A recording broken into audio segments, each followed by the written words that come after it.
Okay, Owen, great to have you with us today. Thanks very much for joining us. I just wanted to start us off by asking you a little bit about your journey to prior to beginning the Animal Trust. Wonder if you could tell us a little bit about that. Yeah, sure. So I wanted to be a vet since I was 4.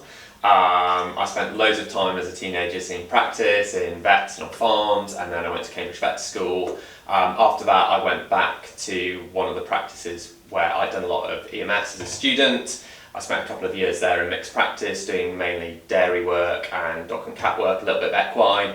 And then I went down to Mid Wales briefly, worked there for a year before I set up my own practice in North Wales. We were doing dogs, cats, and equine, which I struggled with a little bit, but kept me entertained. Yeah. And after sort of about 3 years of doing that practice had sort of built up, I decided it was time to move on and do something else. So I sold that practice and then looked to set up Animal Trust then.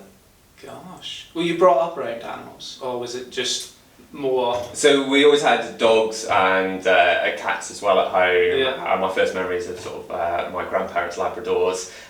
So yeah, animals have always been a really big part of my life, and yeah, definitely sort of something I'm really passionate about. So you knew what you wanted to be when you were 4? Yeah, there's a phase I wanted to be a train driver as well, but I went back to being a vet. Excellent. Brilliant. Okay, so Animal Trust, very different to what I suppose traditional veterinary practices would be and how they're set up. What was the turning point, the motivator, the kicker for the Animal Trust then? Yeah, so I think when I had my practice in Wrexham, I could see that veterinary practice was really changing at that time. So maybe traditionally there'd be one vet in a town and they sort of provided the community side, you know, they'd charged or done things for free when was needed to make sure animals got care, but I could see that was starting to change. I don't think that the best homes for pets are necessarily with wealthy people. I don't think that, you know, pet ownership should only be for those people with a lot of money. And I was concerned that lots of owners who give animals really good homes and for whom, you know, are really dependent on those pets for companionship were starting to be priced out of veterinary care, and unnecessarily as well. I felt that some of the costs that were being charged just aren't needed, and there was a different way of doing stuff to try and preserve access really for those groups of pet owners. Gosh, interesting. And so you were in Wrexham, but the first practice was in Bolton, is that right? Or yeah, so we set up Animal Trust by buying a failing branch practice that was for sale at the time, and originally the plan had been to continue to buy practices, but what we discovered was you sort of became better really to open practices ourselves, both in terms of the lot of competition to purchase practices, but also the fact that when you open a practice, you open it in an Animal Trust way rather than in a way that perhaps a conventional practice is, and then have to make those changes.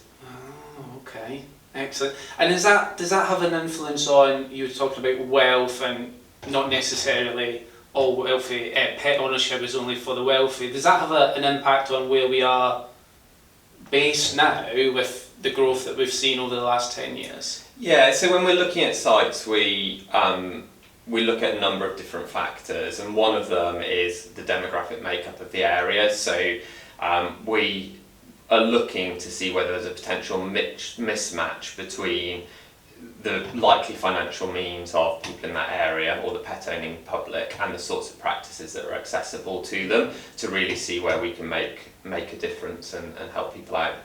Okay. And where we are today, did you envision that all those years ago when you were setting up? Was this how you seen it develop and grow naturally, or were you planning for this, or is this? Yeah, I think what you see changes over time. Yeah. I think you're sort of always looking ahead at what might be, and you know, I think sometimes that vision does evolve, both in terms of the sector's change, society's change, but also you learn on the way about what's needed to deliver certain types of care. So I think earlier on in Animal Trust, maybe we had imagined having branch practices, feeding into bigger hospitals, and over time we've sort of learned that that's probably not the way to do it. That would actually stop us from doing some of the things that I think Animal Trust is really strong at if we were to go that way. So things certainly change over time. Yeah, excellent, that's interesting. And just last point on it, like, what do you see as the biggest differences or comparisons between what we would see as the traditional private veterinary practice and what Animal Trust is? Yeah, so I think all vets are there really with the aim of helping their patients. I think what the difference with Animal Trust is we've tried to remove some of that conflict of interest in terms of shareholder interests by having this community interest company model. And we're an organisation that's there to make a profit, but to maximise the benefit we have for pet owners, and not really to maximise profit by treating only a few. So we're there for everybody, and we need to really be looking at that population of pets that we're responsible to. The easy way to make money in veterinary is to target those people who aren't price sensitive and charge a lot, and particularly at times at the moment when there's huge demand, that's a really easy thing to do.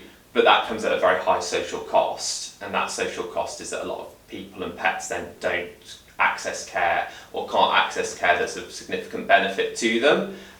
We're not in that position of trying to maximise profit at all. We're there trying to maximise our benefit while delivering a sustainable amount of profit.